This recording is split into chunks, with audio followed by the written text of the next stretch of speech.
రామ చక్కని సీతకి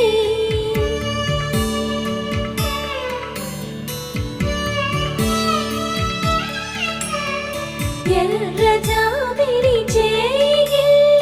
రాముడేడని అడుగుతుంటే